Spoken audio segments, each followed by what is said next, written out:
इस वीडियो को देखने से पहले मेरी एक रिक्वेस्ट है, अगर आप लोगों ने अभी तक चैनल को सब्सक्राइब नहीं किया तो प्लीज़ से कर देना।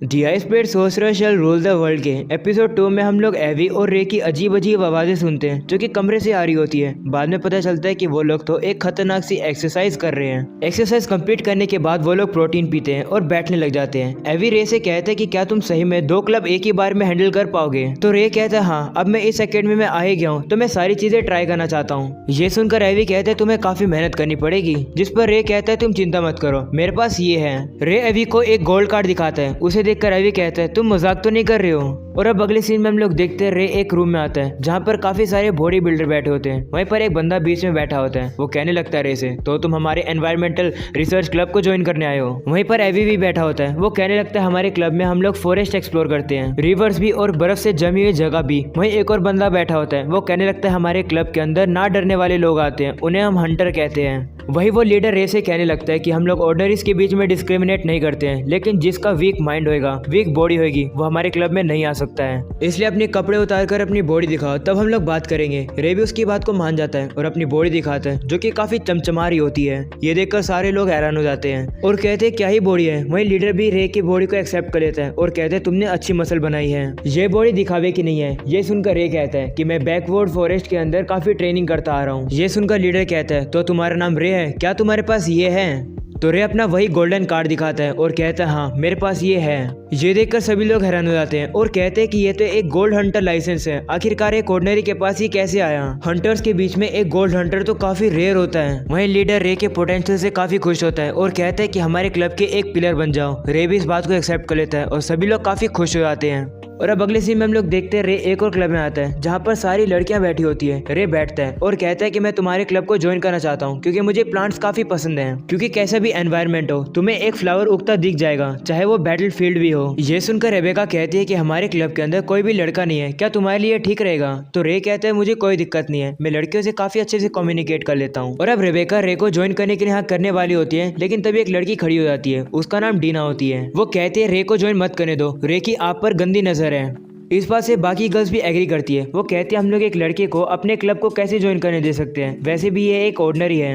वहीं रे सभी गर्ल्स की बातों को शांति से सुन रहा होता है। तभी रेबेका सभी गर्ल्स को शांत कराती है और डीना से कहती है रे का केस मैं तुम पर छोड़ती हूँ, अगर तुम्हें रे अनवर्दी लगता है हमारे क्लब के लिए तो तुम इसकी एप्लीकेशन को रिजेक्ट कर सकती हो। ये सुनकर डीना कहती है समझ गई। और अब अगले सीन में हम लोग देखते हैं डीना रे को एक टेरेस पर ले आती है और कहती है हमें यहाँ पर एक गार्डन बनाना है, लेकिन यहाँ पर काफी घास हो चुकी है, तुम्हें इन घास को हटाना है और तुम्हें इन्हें 1 हफ्ते में हटाना है। ऐसा बोलने के बाद वो वहाँ से चली जाती है और अब रे पहले दिन काम शुरू करता है। वो काफी सारी घास को एक ही बारी में हटा देता है और ये सब डीना भी पीछे से देख रही होती है। अगले दिन रे वहाँ पर हल चला रहा होता है और वहाँ पर एवी भी होता है। तीसरे दिन में रे वहाँ पर ईंटें लगा देता है और कहता है काम काफी बढ़िया चल रहा है। तभी वहाँ पर रेबेका आ जाती है रे के लिए खाना लेकर। रे भी खाने को खाता है जो कि इसे काफी ज्यादा टेस्टी लगता है। रेबेका ये सुनकर कहती है मुझे काफी खुशी कि तुम्हें खाना पसंद है, मुझे भी ये फ्रूट सैंडविचेस काफी पसंद है, इसलिए मैंने स्कूल से नेगोशिएशन करके यहाँ पर ये अलाउ कर दी है। ये सुनकर रे कहता है कि क्या ये कर पाना पॉसिबल है? जिस पर वो कहती है हाँ मेरे लिए आसान है क्योंकि मैं स्टूडेंट काउंसिल प्रेसिडेंट जो हूँ। ये सुनकर रे शौक हो जाता है और कहता है कि तुम टॉप 3 फैमिली से हो और साथ साथ तुम स्टूडेंट काउंसिल प्रेसिडेंट भी हो, तुम तो काफी अमेजिंग हो। वो बातें कर रहे होते हैं तभी उन्हें नीचे तलवारबाजी की आवाज आती है। वो जाकर देखते हैं तो उन्हें पता लगता है कि 2 स्टूडेंट आपस में लड़ रहे होते हैं। उन्हें देखकर रेबेका कहती है तो ये लोग मैजिक शेवेलियर की तैयारी कर रहे हैं। तो रे पूछता है वो क्या होता है? तो रेबेका बताती है कि ये एक कंपटीशन है जिससे पता लगता है कि सबसे ज्यादा स्ट्रॉन्गेस्ट मैजिक स्वॉर्ड फाइटर कौन है। और अब वो रे से कहती है कि क्या तुम भी पार्टिसिपेट करोगे? तो रे कहता है इसके बारे में मैं सोचूंगा। और अब रेबेका की नजर रे की बॉडी पर जाती है, वो उसे घूरने लगती है। तो रे पूछता है क्या हुआ? जिसपे वो बोलती है कि क्या मैं तुम्हारी बॉडी को टच कर सकती हूँ?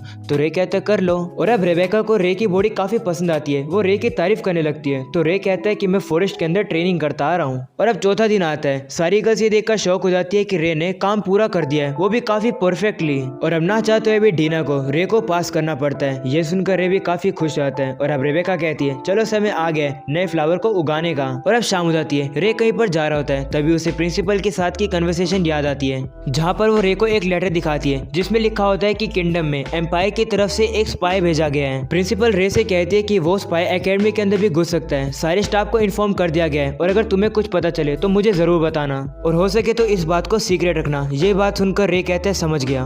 और अब वापस से सीन प्रेजेंट का आता है। रे की नजर क्लैरिस पर जाती है जो कि जमीन पर बैठी होती है। रे को देखकर वो काफी डर जाती है और वो कहती है मुझे इस तरीके से मत डराओ। तो तो रे माफी मांगता है और कहता है तुम यहाँ पर क्या कर रही हो, जिस पर वो कहती है कि मैं यहाँ पर पिल बग्स को देख रही हूँ। वो रे से कहने लगती है तुम्हें अजीब लग रहा होगा ना, मैं नोबल फैमिली से हूँ और मुझे इंसेक्ट पसंद है, लोगों को डॉग और कैट पसंद है, यहाँ पर मुझे इंसेक्ट पसंद है, इसी कारण से मेरे ज्यादा दोस्त नहीं है। ये सुनकर रे कहता है बग में अजीब क्या है, मुझे भी बग पसंद है और मुझे काफी खुशी होगी अगर तुम मेरी दोस्त बनोगी तो। ये सुनकर क्लैरिस काफी शौक हो जाती है क्योंकि आज तक उसका कोई भी दोस्त नहीं रहा है। तो रे कहता है कि क्या मैंने तुम्हें गुस्सा दिला दिया, जिस पर क्लैरिस कहते नहीं तो। ये सुनकर रे कहता है चलो फिर अब हम लोग दोस्त हैं। ये सुनकर क्लैरिस काफी खुश हो जाती है क्योंकि उसने अपना पहला दोस्त बनाया है। और अब रे उससे कहता है कि अभी तो शाम हो चुकी है लेकिन मैं तुमसे काफी सारे बग्स के बारे में बात करना चाहता हूँ जो कि मैंने जंगल में देखे थे, लेकिन उनके बारे में मैं तुम्हें फिर कभी बताऊंगा। ये सुनकर क्लैरिस एक्साइटेड हो जाती है और रे को कहते हैं प्रॉमिस करो तुम मुझे डिटेल में बताओगे। रे भी उसे प्रॉमिस कर देता है और कहता है वैसे भी तुमसे बात करने में मुझे काफी मजा आता है। ये सुनकर क्लैरिस शर्मा जाती है और अपने मुंह को पीछे घुमा लेती है और कहती है ठीक है अगर तुम इतना ही बोल रहे हो तो मैं तुम्हारे साथ चलूंगी। ऐसा बोलने के बाद वो खुशी खुशी वहाँ से चली जाती है। रे भी उसे कहता है ठीक है मैं भी उस दिन का वेट करूंगा। अगले दिन एकेडमी में टीचर सभी को सोर्सरी के डेरिवेशन के बारे में पढ़ा रही होती है। वो रे को खड़ा करती है और कहते हैं क्या तुम एक्सप्लेन कर सकते हो वो क्या होता है। तो रे खड़ा होता है और बताता है कि sorcery low grade, mid grade, high grade और होली ग्रेड में कैटेगराइज है।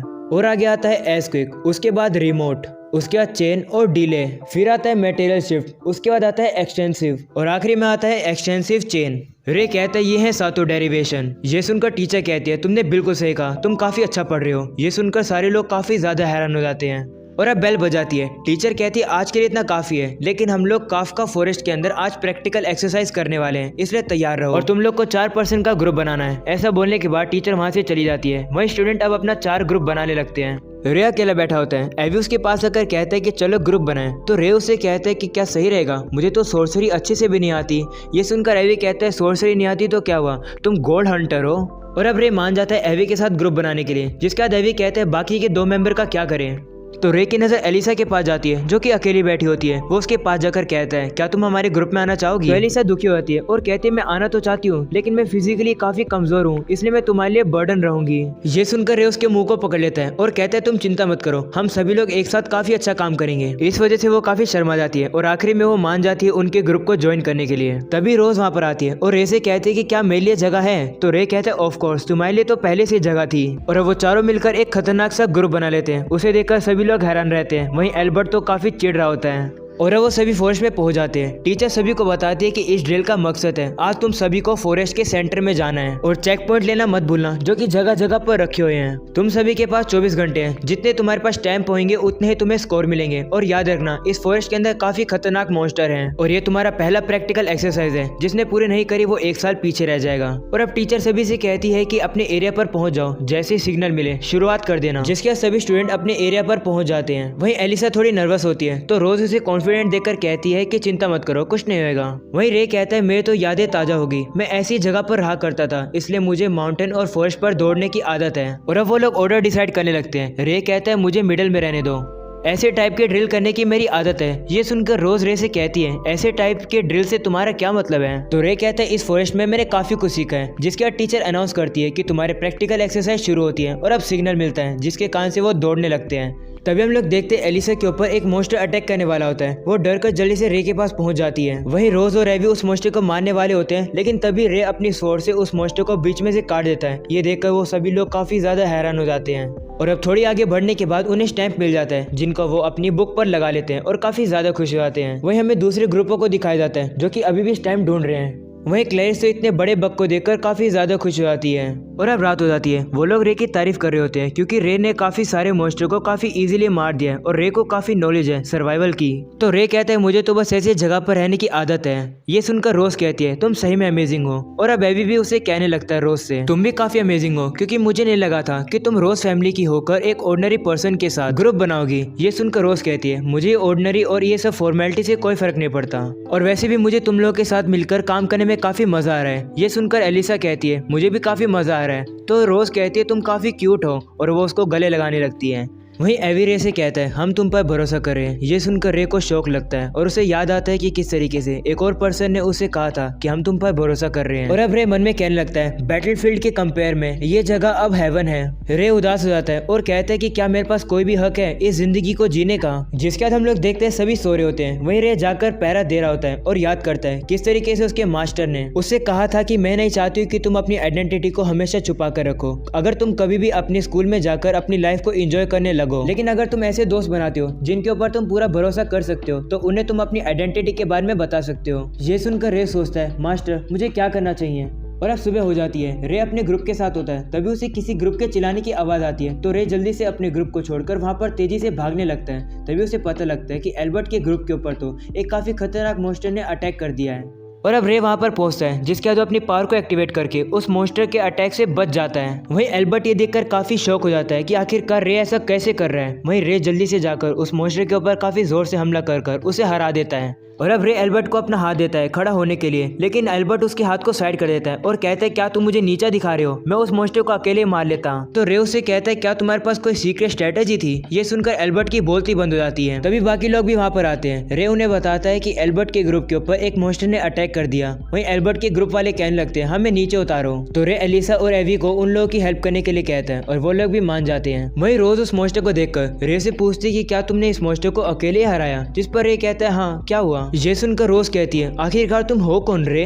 तभी हम लोग एक बंदे को देखते हैं जो कि पेड़ के पीछे छुपकर एक अजीब सी चीज को उस मॉन्स्टर के ऊपर मार देता है, जिससे कि वो मॉन्स्टर वापस से जिंदा हो जाता है और काफी पावरफुल लगता है। और अब वो रोज और रे के ऊपर हमला करने वाले होता है, लेकिन यहीं पर हो जाता है ये वाला एपिसोड खत्म। अगर आप लोग को ये वाला एपिसोड पसंद है तो जरूर से लाइक करना। मिलते हैं इसके नेक्स्ट एपिसोड में, तब तक के लिए पीस आउट।